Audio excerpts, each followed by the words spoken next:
This is New York.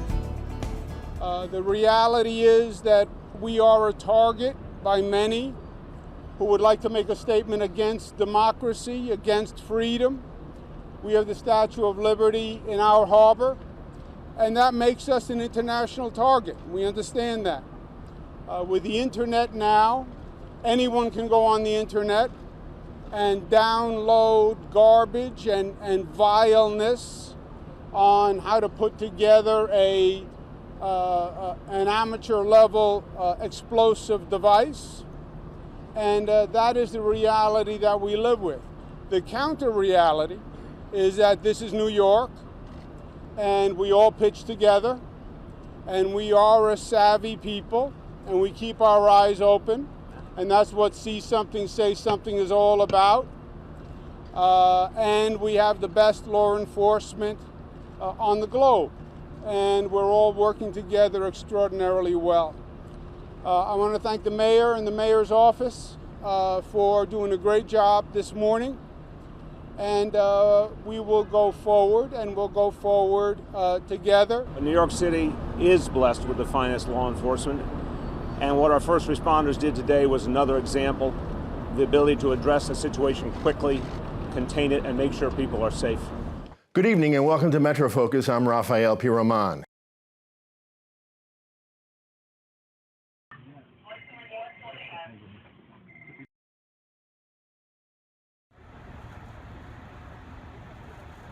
Thanks, Raf. We're here at Port Authority, where you can see there is a heavy police presence. The mayor was here earlier on today to confirm that not only here at Port Authority, but throughout the city, additional heavily armed officers have been deployed, and that the public should feel safe and secure by that rather than fearful.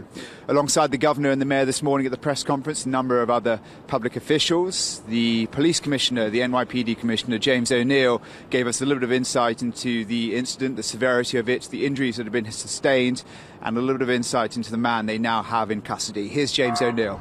At approximately 7:20, in a below-ground walkway which connects the I&D line at 42 and 8th Avenue with the IRT line at 42 and 7, and that's the shuttle at Times Square and the 1, 2, and 3 train, police were called to a reported explosion.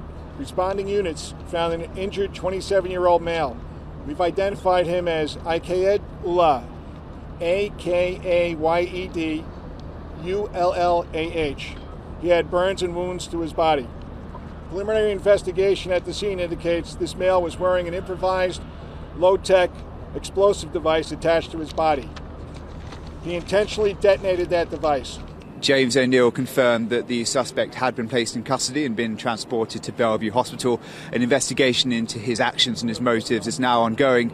When asked during the press conference whether he had pledged allegiance to ISIL, O'Neill confirmed that statements had been made and that is under investigation.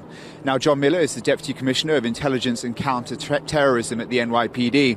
He discussed the explosive device that was found on the suspect. The device is based on a pipe bomb. It was affixed to his person with a combination of Velcro and zip ties. The bomb squad is in the process now, along with the FBI Special Agent bomb technicians, of processing that crime scene with others. They're going to gather up those pieces, and we'll have a better idea of what the device was put together with and what was inside it. O'Neill and Miller urged members of the public to remain vigilant, and if they had any information on this particular attack, to get in contact. The number there is 888-NYC-SAFE. That's 888-NYC-SAFE. The Commissioner of the Fire Department also spoke during the press conference. As we mentioned, the suspect sustained injuries, and so did 3 members of the public.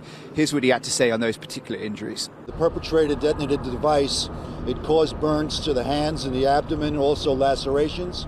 Our EMS personnel removed the perpetrator to Bellevue Hospital, where they're being treated now. 3 other people that were in proximity of the explosion removed themselves.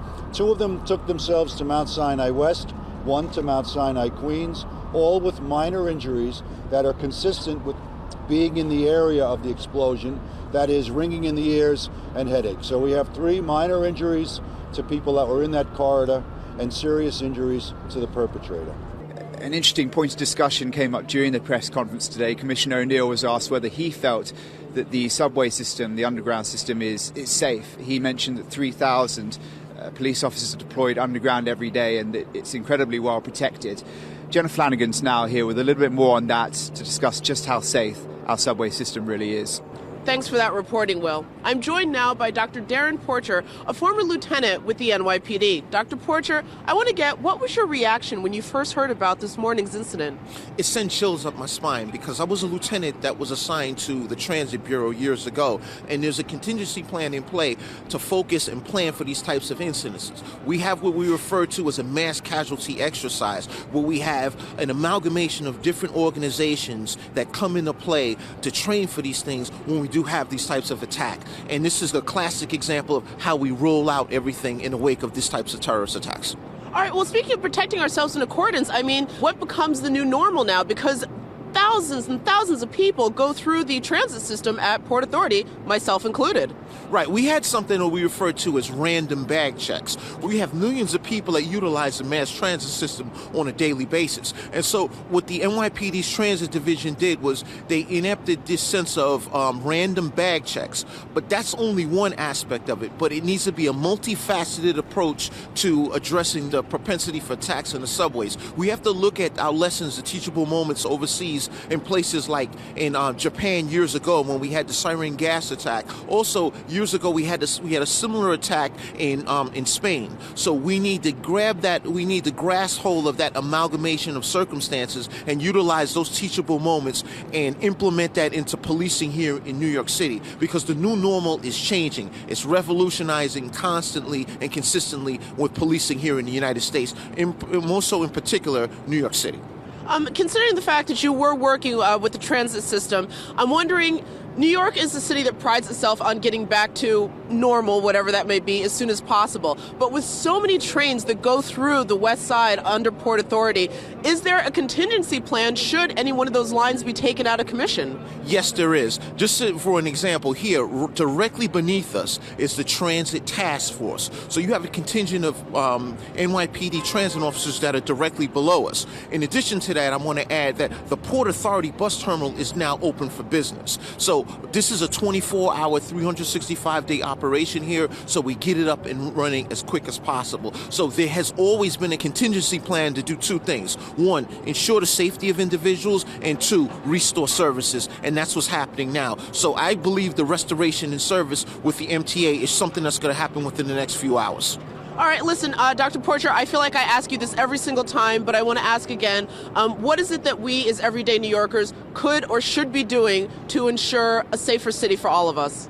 Well, one of the things is we, as society has evolved, we constantly have our heads buried in our cell phones. We now have to practice a greater level of looking around and staying focused and maintaining a level of vigilance. We constantly hear the statement, see something, say something. It's more to it than that. It's not just, we need to pragmatically apply this and effectively act on when we see things, make those notifications to either the police department or authorities within the transit system. Not just the transit system, but authorities abroad within this New York City area. And this, unfortunately, is becoming the new normal, like you mentioned. So, Dr. Porcher, tell me a little bit about the investigative process. How are people going to determine what exactly went on today? Well, two things are going to happen.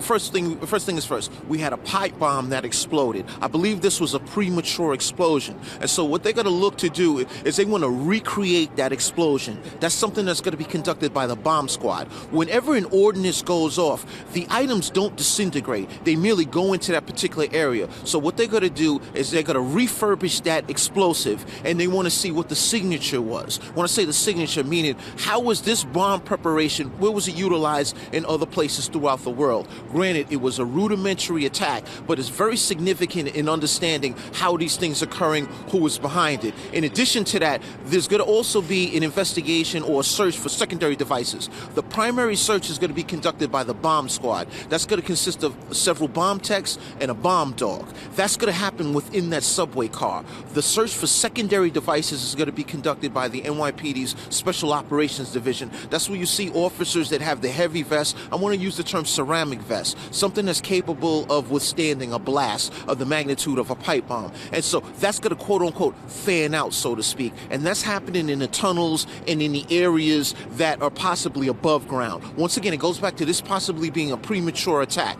So they're also going to look into what is that individual. This individual is from Pakistan. What was his digital footprint? He's 20 years old. We want to access his social media. We want to access his social contacts. We want to get into the ears of people that may have known this person so we can establish a timeline and a social connection to understand what organization this individual is a part of. Lone wolf attacks are very difficult to thwart. However, it's an arduous process, but I believe the NYPD and the FBI and the ATF are fit for the challenge. All right, well, again, Dr. Porcher, I want to thank you for joining us and talking with us after, unfortunately, another tragedy in the city. Thank you so much, and hopefully we can get the message out to New Yorkers, within not just New Yorkers, but people that reside within the tri-state area, that they can understand this very important and significant message that if you see something, say something. If you see something, say something to the proper authorities here. All right, again, thank you so much. Thank you. As you all know, since the World Trade Center bombing of 1993, and well before that, New York City, as the media capital of the world, has been a target of terrorist attacks in the past. There was the World Trade Center bombing of 1993, the 9/11 attacks, and in the course of post 9/11 world, as you're aware, there's also been approximately 26 plots that we can talk about that have been prevented through intelligence, investigation, and interdiction. As you know, there was the Times Square bombing, which failed to detonate. There was the Chelsea bombing from September 17th of 16, and then there's this incident. So clearly, due to an immense effort that is put into this by the FBI, the NYPD, our intelligence and counterterrorism people, and everybody else, it's an all-hands effort. We have prevented a significant number of plots, a significant number of attacks, but this is a fact of life. Whether you're in New York or London or Paris, the question is, can it happen here? And the answer is, it can happen anywhere. John Miller there addressing the threat we as New Yorkers and the city as a whole face on a daily basis. He spoke of 26 plots that he could discuss that have been prevented through intelligence and investigation in post-9/11 world. We also heard from the governor earlier this morning. He made mention of the Statue of Liberty, how it stands for democracy, the freedom that we as New Yorkers enjoy. The reality is, though, that we face threats on a daily basis. We were on the street today talking to members of the public, people who live in the neighborhood, to get their sense and also see how they felt in the aftermath of an attack like this. Actually, I heard from a neighbor down the hall from me in the building I live in. Did you hear all the fire trucks at 7:30 this morning? And I said, no, I didn't hear them. I'm a heavier sleeper than my neighbor, obviously. But she said that there was a gentleman who was trying to kill other people, that he had bombs strapped to his body, and that they didn't go off properly. And so he survived, which I was saying to one of your friends there, that I think is a good thing that he survived, and that even better that he didn't kill anyone. This morning I received a lot of calls from my friends. Hey, how are you? Are you fine? What are you guys doing? And a lot of them are saying, come back to Italy. I mean, in our place, it doesn't happen. It's true and false. I mean, I come from a very small town, which usually they're not, part of this situation. But yeah, definitely come here. It's a higher risk. It's a city where everybody want to be, and if you're a terrorist, I guess it's one of the best place to do something. All my friends have group chats, and whenever something happens, we're all like, "Are you okay? Are you okay?" And we all respond. And thankfully, I've never been close with anyone that's been affected by this. But it's like you become a community. Everyone's just making sure everyone's okay, everyone's out of the area. You can't be too careful, because if you worry about everything and everyone, you're not going to be able to live your life. We can only hope and pray that we'll be okay one day. And when we go across the street to, you know what I mean? Like, the one thing I do is, like, it's really true. If you see something, say something. Like, I noticed, like, a few weeks ago, there was a bag that was unattended to. People just walk by. We're in the New York rush. But I actually called 911. I said, look, there's a bag just sitting by itself. That's all we can do. There's nothing else. It's not the first time that happened, because it started back in 2001, as everybody knows. And 3 weeks ago was happened also the car in Tribeca. I don't know if you remember. So it's happening quite too much lately, to be honest. I feel that I usually avoid the crowded place, except right now, which I am. But, there's a lot of police, so I feel a little bit safer. And so you have to stay away from crowded place. That's what I think. I live a block away from Times Square. I take this as part of what you accept about life in New York. And there's no way to keep everybody safe, and there's no way to make the subways all safe. So, I just hope people's minds change. When I hear something's happening, it's terrible, but then, the way they respond is so quick. They're on top of it. They're giving us all the information that they have. So when something like this happens, it's so tragic, and it's sad how much has been happening, but it doesn't make me feel unsafe the way it's been going about. There's always a lot of police presence in this area on 42nd Street and Times Square, always. So they're great. The police are great. They're here fast, a lot of them fully equipped with their guns, and it does help make us feel safer. Well, it's just getting closer to home, because I live down the block, but here I am, because again, I can't stop living. It's not stopping me from coming in, but there is a little bit of buildup every time something happens. It's real life. You have to deal with it. It's almost like a normal day. I'm just going to stay planted. I'm not going to change what I do in life. I'm not going to not go on this block or go anywhere. I'm just going to do everything like I did.